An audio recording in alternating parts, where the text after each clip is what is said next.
しなみを揃えてゆこうお互いを信じ合う5人の仲間バルテス5に預けた命飛ぶぜ宇宙の果てまでもみんなの笑顔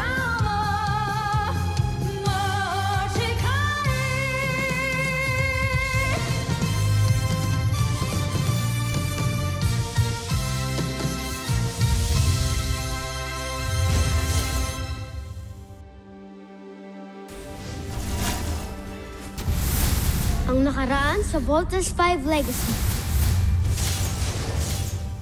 The Voltes 5 robot is formed by 5 ships. Ang bawat Volt machine ay papaliparan ng isang piloto. Sir, I will do my best to be part of the Voltes team, sir. Talo rin ako, sir! Count me in, Doctor. Me too, sir. Ang pipiliin ko lang ay yung 5 pinakamagaling. May nasagap kasi tayo sa ating radar na isang sasakyang himpapawid na nakapasok sa ating planeta. Maaaring isa ito sa mga luma nating sasakyang panghimpapawid.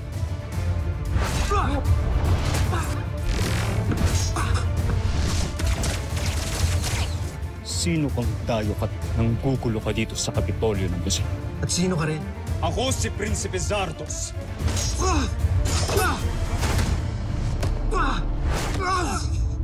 Hamsak! Habulin niyo siya! Kung may bago tayong kakampi. Tigil alipin!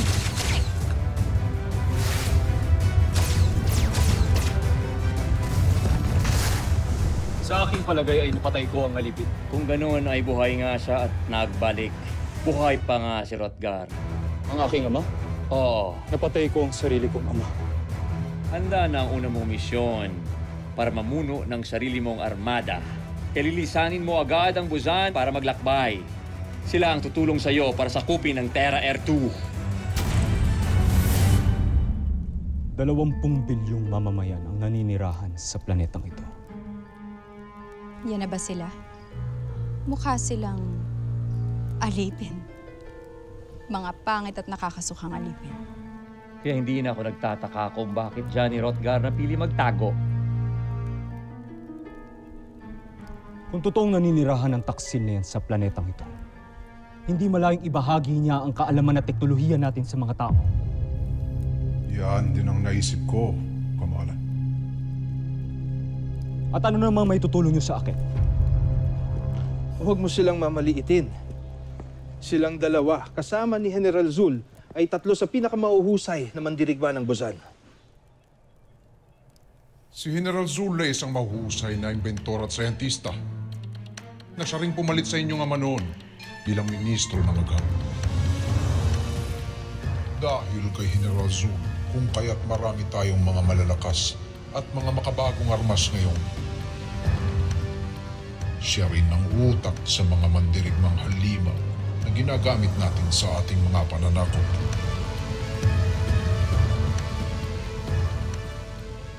Chevel Draco,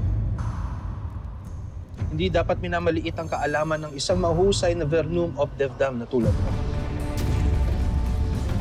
Isang veterano sa maraming digmaan at sa mismong pananakot. Wala akong kilalang sundalo na mas magiting at mas mahusay pa kaysa kay General Draco.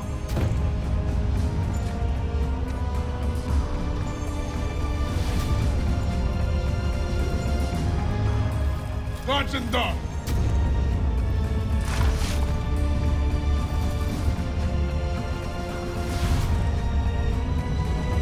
Sana nga'y mahusay ka, Draco. Dahil susubukin ang galing ninyo dito sa misyong ito. At ikaw naman, anong maitutulong mo sa akin? Totoo na wala pa akong sapat na kaalaman at wala rin akong malawak na kasanayan. Pero handa akong ialay ang aking buhay para sa tagumpay ng Busan sa ilalim ng inyong pamumuno.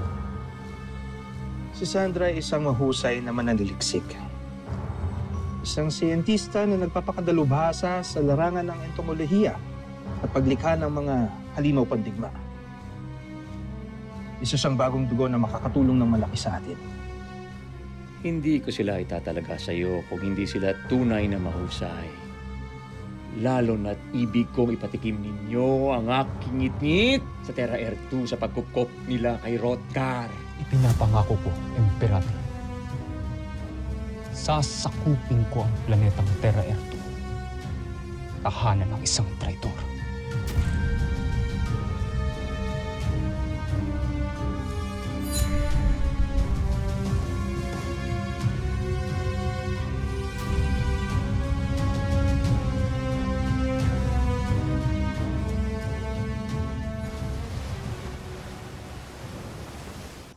Ma, do you think human beings lang po ang nabubuhay sa buong universe?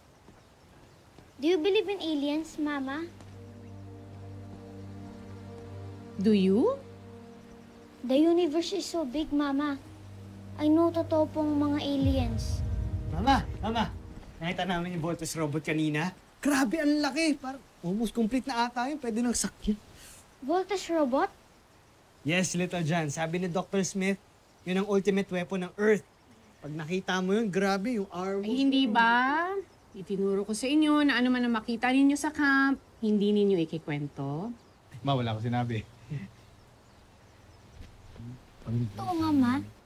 May malaking voltage robot dun sa Camp Big Falcon. Anak, go study in your room. Bigyan kita ng exam mamaya, ha? Sige na. Ha? Hindi nga, voltage robot. Little John.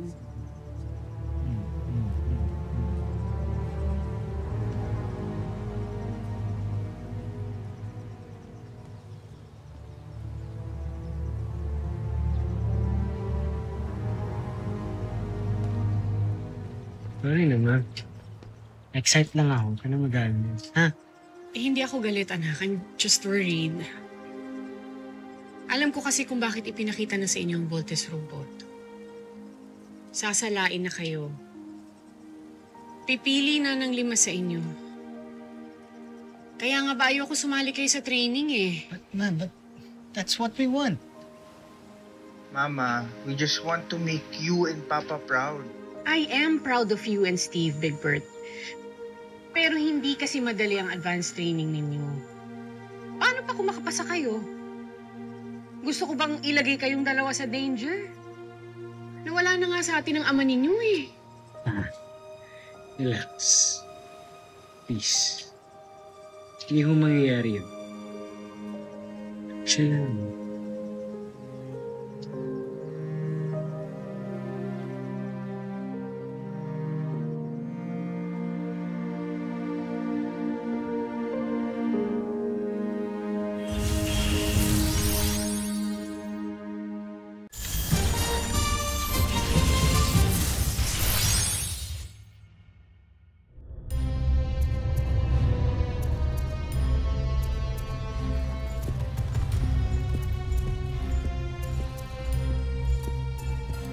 Jomfre, isang malaking karangalan na makasama kayo sa misyong ito.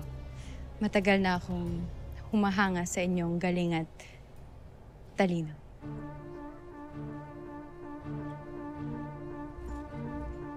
Aralin niyong mabuti ang lahat ng ating kailangan malaman tungkol sa mga naninirahan sa planetang Terra Air 2. Ihanda niyo rin ang lahat ng kailangan para sa ating paglalakbay. Masusunod, Jomfre.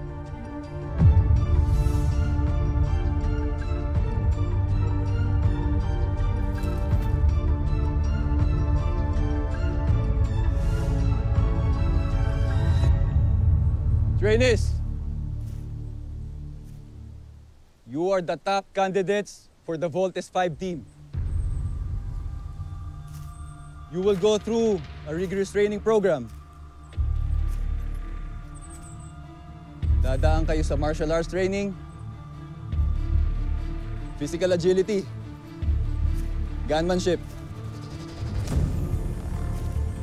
and flight training. Wawarningan ko na kayo. You will go through hell. You have to be the best of the best. Walang takot. Walang pagod. Only the best of you will make it to the Alpha team. and only 5 will be chosen to be part of the Voltes team.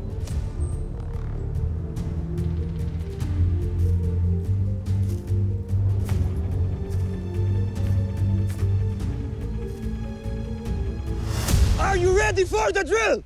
Yes, sir!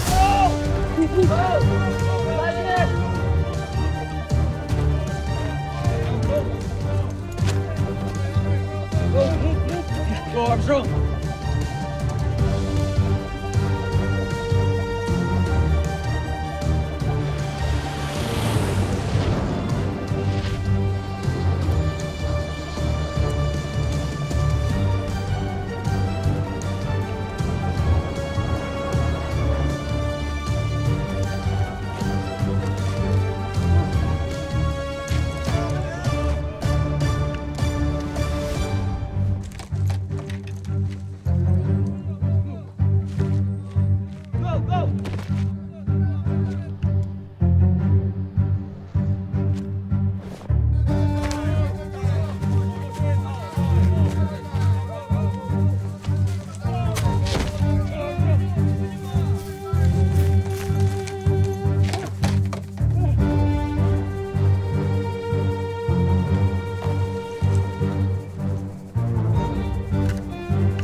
Well, hello there, Little John. Kamusta na yung robot mo? Sabi ng mga kuya ko, may mas malaki daw na robot dyan sa Camp Big Falcon. Dr. Smith, pwede ko po bang makita yun? Kailangan ka munang humingi ng permiso sa mama mo. Ayokong awayin ako uli ni Mary Ann. Hindi po ako papayagan ni Mama. Bawal na nga po ako magpunta dyan, hindi siya kasama eh. It really sucks to be a kid. Well, I get you, Little John, but always remember, a mother will always be a mother. Kaya siguro masabuti, sundin mo na lang siya. But I want to be like my father, Dr. Smith. Like my brothers. Gusto ko rin po maging hero like Papa. Di ba sabi mo hero siya? Well, I know. Kaya nga siguro ganito kahigpit ang mama mo dahil she knows na meron kong dugo na isang hero. Pero Little John, mas mabuti magpalaki ka muna. And enjoy your childhood. And someday you will get a chance to prove yourself. Someday. All right?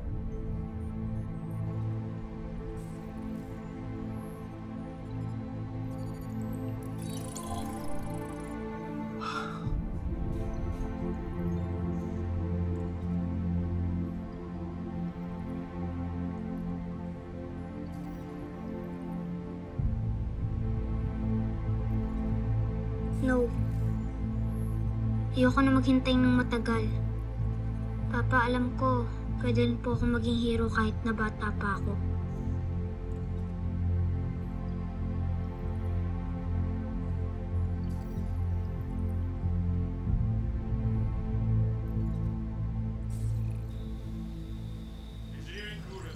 Tuloy-tuloy ang training ng mga bata. So far, so good. Hopefully, kayanin nila yung gagawin nila today. Kailangan nilang kayanin para matiyak natin kung sino sa kanilang karapat dapat maging part ng Voltes team. But anyway, how are we so sure na battle-ready na ang Voltes robot? Successful naman lahat ng mga test na ginawa natin, pero malalaman lang natin yan pag nakainkwentro ng Buzanian robot. Sana hindi tayo mabigo. But, siguro ito na yung perfect time para pakita ko sa'yo. Liga. Attention to the Chief Medical Officer. Please report to the Medical Bay 1.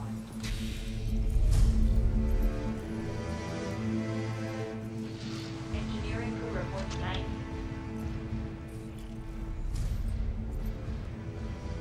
Totoo nga. May Voltes robot nga.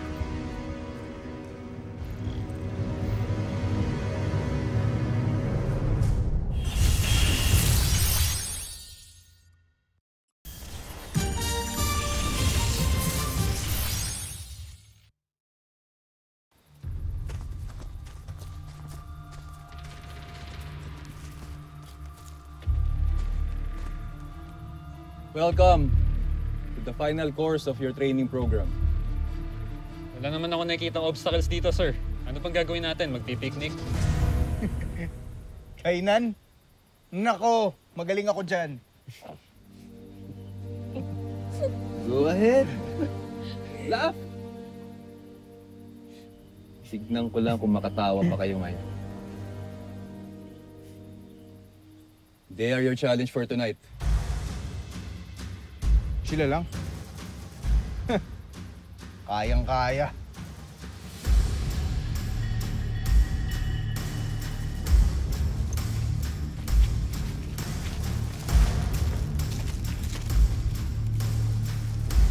Ay, ang dami pala nila. Sir, what do you mean, sir? Your objective is to get through them, make your way up to the hilltop. Those who will not make it will be out of the program. Good luck!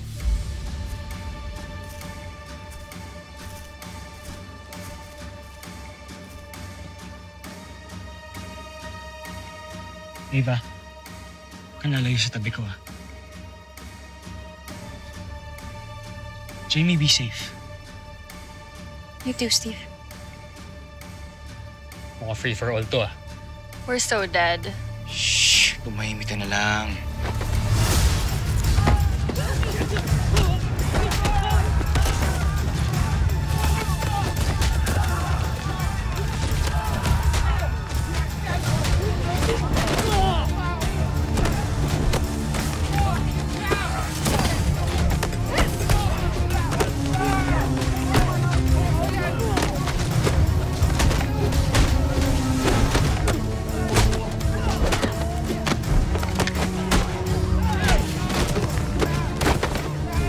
Let's go!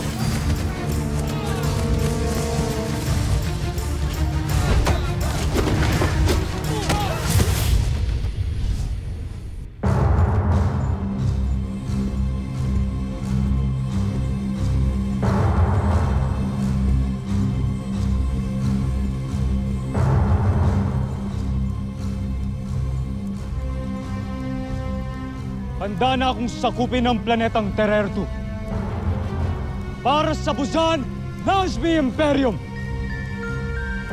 Paalam sa ngayon, Busan.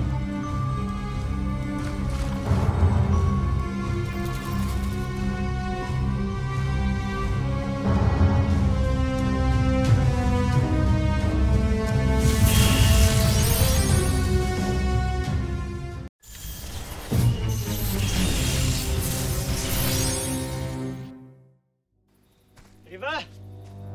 Saan kaya yan?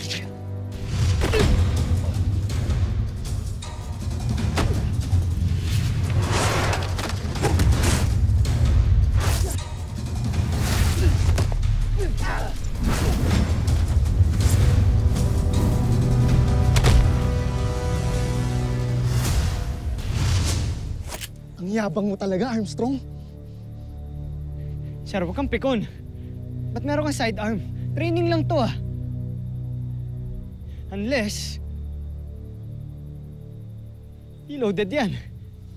Ha?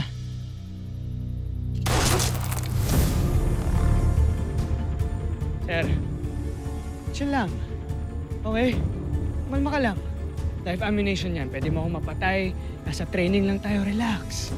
Okay, relax. Eh, sumuko ka na lang. No, sir. I have a mission to fulfill.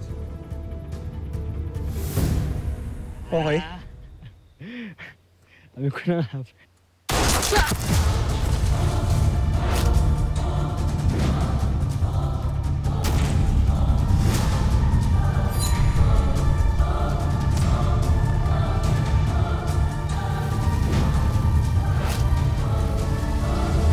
Susunod sa Voltes 5 Legacy. Totoo po bang si Papa ang nakaisip ng robot na yun? Yes, anak. It's his. I want to be part of the Voltes team. I want to honor Papa. Maliit lang po ko pero my mind is not. Tinakot nais kong masakop ang planetang Terra-Erto. Ang sinasabing naging tahanan ng isang traitor na si Rogar. Just like Net, wala ka bang napansin na kakaiba sa kanila? May pinahihiwatig ka. The universe has something bigger in store for them. Meron silang destiny na kailangan i-fulfill. You could say it was written in the stars. Kami ho ni Big Bert, wala ho kaming sugat, wala kaming galos. Diba si Little John, no? Ang talino niya for his age, kung ano-anong naimbento niya. Ha? What's wrong with us? Why are we so different?